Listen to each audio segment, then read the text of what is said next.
ये त्वेतदभ्यसूयन्तो ननुतिष्ठन्ति मे मतम् सर्वज्ञान विमूढ़ास्तान विद्धि नष्टान चेत्स।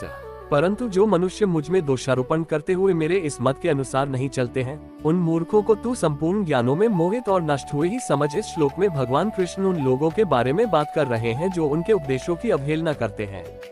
वे कहते हैं कि जो लोग उनके द्वारा बताए गए कर्मयोग के सिद्धांतों की निंदा करते हैं और उनका पालन नहीं करते, उन्हें निम्नलिखित प्रकार से समझना चाहिए। अभ्यसूयन्तो, जो लोग ईर्ष्या या द्वेष से उनके उपदेशों की आलोचना करते हैं। नानुतिष्ठन्ति में मतम, जो लोग उनके बताए हुए मार्ग का अनुसरण नहीं करते, यानी जो कर्मयोग के सिद्धांतों को स्वीकार नहीं करते और उनके अनुसार कार्य नहीं करते। सर्वज्ञान विमूढ़ांस्तान विद्धि, ऐसे लोग सारे ज्ञान से विमुख होते हैं। उनका ज्ञान भ्रमित और भ्रष्ट हो चुका होता है। नष्टान चेत्स, उनके मन की स्थिति नष्ट और पतित हो जाती है। वे आत्मज्ञान से दूर हो जाते हैं और उनकी मानसिक स्थिति खराब हो जाती है।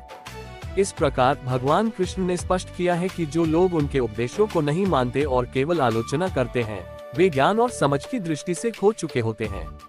उन्हें सही मार्ग पर आने के लिए अपने मन को सही दिशा में ले जाने की आवश्यकता है। सदृशम चेष्टते स्वस्याः प्रकृतिर्ज्ञानवान् प्रकृति यान्ति भूतानि निग्रह किं करिष्यति। सभी प्राणी प्रकृति को प्राप्त होते हैं, अर्थात अपने स्वभाव के परवश हुए कर्म करते हैं। ज्ञानवान भी अपनी प्रकृति के अनुसार चेष्टा करता है, फिर इसमें किसी का हट क्या करेगा। इस श्लोक में भगवान श्री कृष्ण अर्जुन को ये समझाते हैं कि मनुष्य चाहे कितना भी ज्ञानी क्यों न हो, उसकी स्वाभाविक प्रवृत्तियां और स्वभाव उसके कर्मों को प्रभावित करते हैं। ज्ञानी व्यक्ति भी अपनी प्रकृति के अनुसार ही कर्म करता है। प्रकृति स्वभाव की 3 गुण सत्व, रजस और तमस हमारी प्रवृत्तियों को संचालित करती है। ये गुण न केवल हमारी इच्छाओं और व्यवहार को निर्धारित करते हैं, बल्कि हमारी प्रवृत्तियों के अनुसार ही हम कर्म करते हैं। इसलिए केवल बाहरी नियंत्रण या आत्मसंयम से कोई विशेष लाभ नहीं होता, क्योंकि हमारी प्रकृति का प्रभाव हम पर हमेशा बना रहता है। भगवान श्री कृष्ण इस श्लोक के माध्यम से यह शिक्षा देना चाहते हैं कि कर्मों की वास्तविकता को समझना और अपनी प्रकृति के अनुरूप कर्म करना ही सच्चा मार्ग है। कर्मयोग की शिक्षा में ये समझना जरूरी है कि हमें अपनी प्रकृति के अनुसार ही कर्म करना चाहिए और आत्मसंयम के साथ साथ अपने कर्मों को सही दिशा में ले जाना चाहिए। इंद्रियस्येन्द्रियस्यार्थे रागद्वेषो व्यवस्थितः यौन वशमागच्छेतो यस्य परिपन्थिनो इंद्रिय, इंद्रिय के अर्थ में अर्थात प्रत्येक इंद्रिय के विषय में राग और द्वेष छिपे हुए स्थित हैं। मनुष्य को उन दोनों के वश में नहीं होना चाहिए, क्योंकि वे दोनों ही इसके कल्याण मार्ग में विघ्न करने वाले महान शत्रु हैं। राग और द्वेष का प्रभाव। इस श्लोक के माध्यम से भगवान श्री कृष्ण ये समझाते हैं कि जब इंद्रियां किसी विशेष विषय की ओर आकर्षित होती हैं या उससे नफरत करती हैं, तो यह मानसिक रूप से व्यक्ति को प्रभावित करता है। राग और द्वेष व्यक्ति के मानसिक शांति को बाधित करते हैं। राग और द्वेष से बचाव। श्री कृष्ण इस श्लोक में ये सलाह देते हैं कि व्यक्ति को राग और द्वेष के प्रभाव से बचना चाहिए।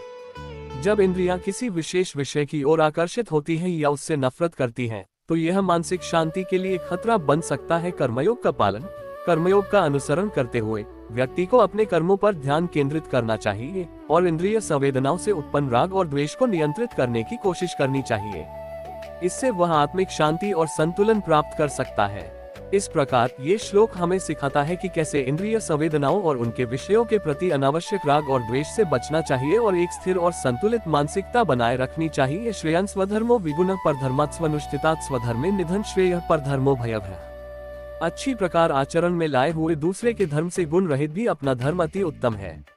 अपने धर्म में तो मरना भी कल्याणकारक है और दूसरे का धर्म भय को देने वाला है। श्री कृष्ण यहाँ कर्मयोग के संदर्भ में सिखाते हैं कि अपना धर्म यानी अपनी स्वाभाविक भूमिका और कर्तव्य, भले ही उसमें कुछ कमी हो, किसी अन्य के धर्म की तुलना में श्रेष्ठ है। इसका कारण यह है कि दूसरे के धर्म को अपनाने से व्यक्ति को अधिक कष्ट और भय का सामना करना पड़ सकता है।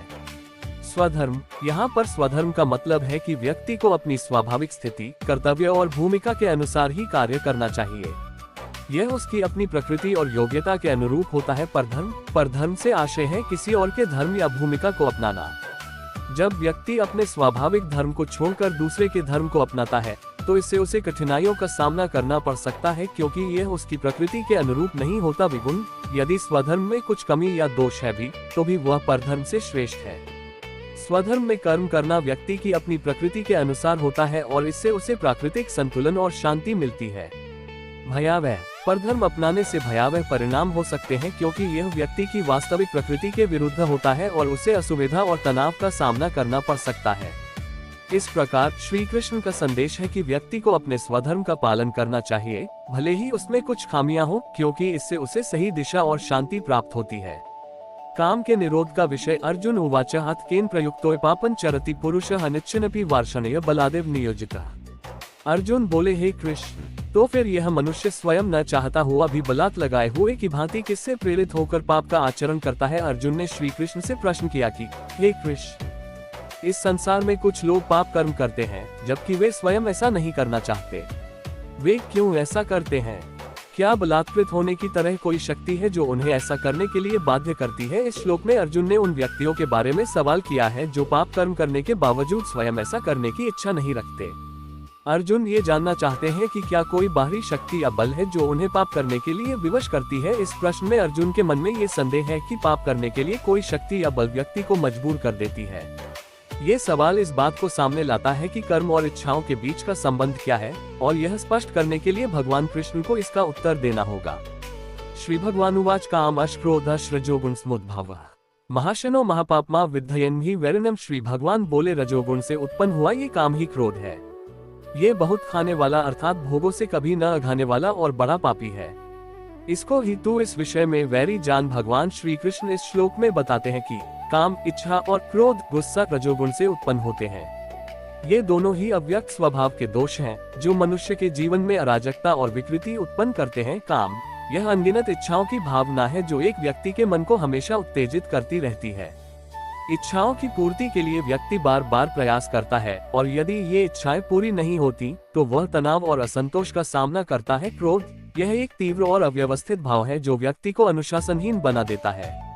क्रोध में व्यक्ति अपने विवेक को खो बैठता है और अपने कृत्यों पर नियंत्रण नहीं रख पाता। भगवान श्री कृष्ण ने इन्हें महाशनो, बड़ी भूख वाले, और महापापमा, बड़े पापों के कारण के रूप में वर्णित किया है जो जीवन को कठिन और पापपूर्ण बनाते हैं।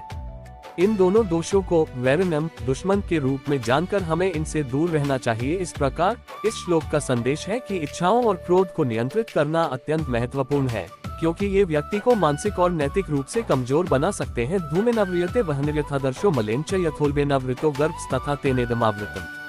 जिस प्रकार धुएं से अग्नि और मैल से दर्पण ढांका जाता है तथा जिस प्रकार जेर से गर्भ ढांका रहता है, वैसे ही उस काम द्वारा ये ज्ञान ढांका रहता है। इस श्लोक में भगवान श्री कृष्ण कर्मयोग के महत्व को समझाते हुए कर्मों के प्रभाव और उनके छिपे हुए स्वरूप को स्पष्ट कर रहे हैं। इस श्लोक में उन्होंने दो उदाहरण दिए हैं। धूमेनाव्रियते वह्नि, जैसे आग को धुएं से ढक दिया जाता है और उसकी रोशनी छिप जाती है, वैसे ही कर्मयोग के पथ पर चलने में हमें कर्मों की सही स्थिति को देखने में कठिनाई होती है। यथादर्शो मलेनच, जैसे दर्पण आईना पर धूल लग जाने से उसकी स्पष्टता धुंधली हो जाती है, वैसे ही हम अपने कर्मों के परिणामों को सही से समझ नहीं पाते यदि हमारी समझ पर अज्ञानता का मल चढ़ा हो। यथोल्बेनावृतो गर्भस्तथा तेनेदमावृतम्, जैसे गर्भ शिशु अंधकार में ढका होता है और उसकी स्थिति स्पष्ट नहीं होती, वैसे ही इस प्रकार कर्मों की समझ पर भी अज्ञानता का पर्दा पड़ा होता है जो हमें कर्मयोग के सही स्वरूप को देखने में बाधा डालता है। इस श्लोक के माध्यम से भगवान श्री कृष्ण ये बताना चाहते हैं कि कर्मों की वास्तविकता और उनके परिणामों को समझने में कई बार बाहरी कारणों या अज्ञानता के कारण भ्रांति उत्पन्न हो सकती है। जैसे आग की गर्मी, दर्पण की स्पष्टता और गर्भ की स्थिति पर धुंधलापन होता है, वैसे ही कर्मों की वास्तविकता को समझने में भी हमें कई बार यही समस्याएं झेलनी पड़ती हैं। इसीलिए हमें कर्मयोग की राह पर चलते हुए सही ज्ञान प्राप्त करने का प्रयास करना चाहिए।